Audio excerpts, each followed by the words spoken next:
They could even have their own cafe and gift shop. The dentist followed the children's gaze and fixed her eyes on Alfie. Oh, yes, I thought it might be you. Miss Root's long, thin, gnarled finger pointed straight at him. You boy, come to mummy. When Alfie's shaking legs finally propelled him to the front of the hall, he looked into the dentist's eyes for the first time. Miss Root's eyes were black, blacker than oil, blacker than coal, blacker than the blackest black. In short, they were black. The dentist stared long and hard at the boy before uttering, Don't be scared, child. There is nothing designed to scare a person more than being told not to be scared. Let mummy have a look at your teeth. Alfie kept his mouth firmly shut. Open wide. There's a good boy. Suddenly, Alfie felt as if he couldn't help doing exactly what the dentist told him. He opened his mouth and she peered inside. Oh, moaned the woman in pleasure. Your teeth are absolutely abhorrent. The whole of the lower school laughed at him.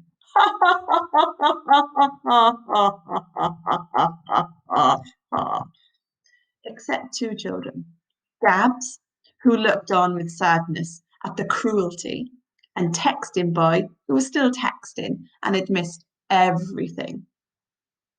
Oh dear, oh dear. What is your name, child? Inquired the dentist. Alfie, miss, the boy spluttered. Call me Mummy. There was no way he was ever going to call anyone that, least of all her. Alfie what? Continued Miss Root.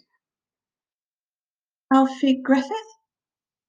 Well, young Alfie, you simply must make an appointment to come and see me at my surgery very soon.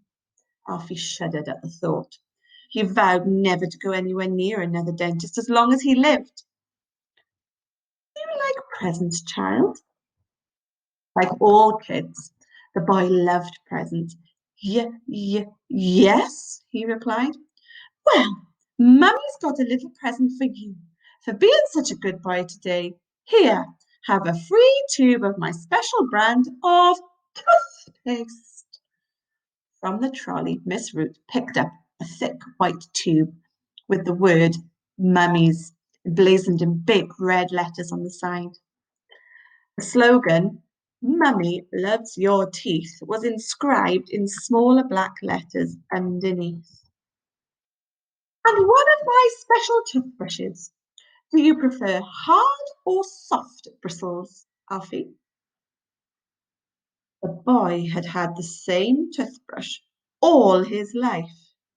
He had no idea whether it once had been hard or soft. Right now, there was only one lonely bristle left. It was virtually bristleless. I don't mind. I'll give you a nice soft one then, announced Miss Root. A gleaming white mummy's toothbrush was produced from the trolley. The bristles on the end were sharp and wiry. Alfie ran his finger along them and winced. It was like stroking a porcupine. Holding the brush and tube in his hands, Alfie looked like a tearful child you might see at the zoo who had been made to face their fear. Fear of spiders by being given a huge, hairy, highly poisonous tarantula to hold.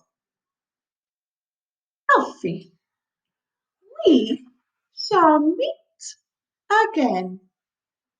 No, we won't, thought Alfie. Oh, yes, we will, she whispered. It was as if the dentist could hear his thoughts. Now, be a good boy and pop back to your seat, ordered Miss Root. Alfie did what he was told, not wanting to catch anyone's eyes for fear of further humiliation. He put his head down as he trudged back to his seat. Now, children, continued the lady, would like a present. I have some free sweeties. Hundreds of hands shot up, and soon the hall was humming with the chattering of excited children.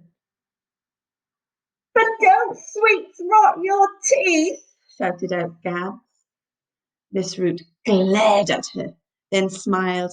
Oh, aren't you a feisty one? What's your name, child? The girl hesitated, but eventually said, Gabs.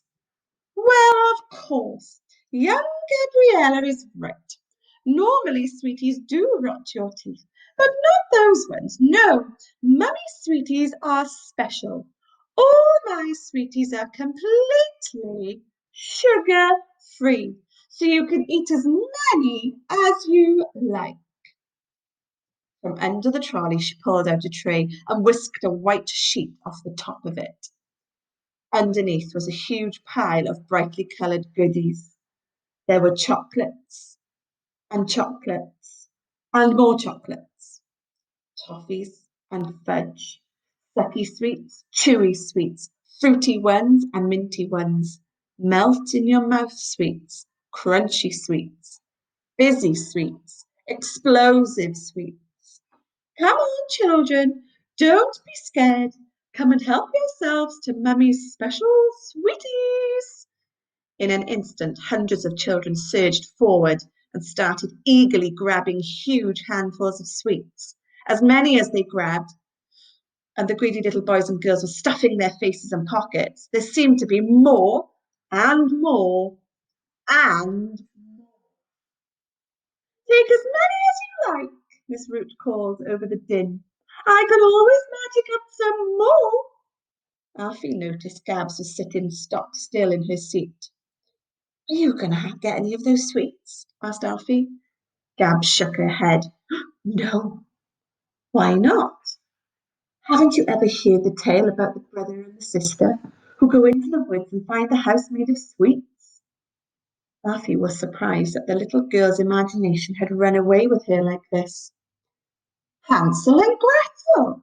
Yes, of course, everyone has. But that's just a stupid fairy story. Gabs turned her head and fixed him with a stare. It's not stupid. And just because it's a fairy story doesn't mean it never happened, she said before turning her gaze back to the dentist, who was smiling broadly with those impossibly white teeth of hers, as the kids filled all their pockets with sweets. Strangely, however many the children took, there were more and more and more filling the tray. Along the rows, just one boy stayed glued to his chair. It was Texting Boy. He was still texting.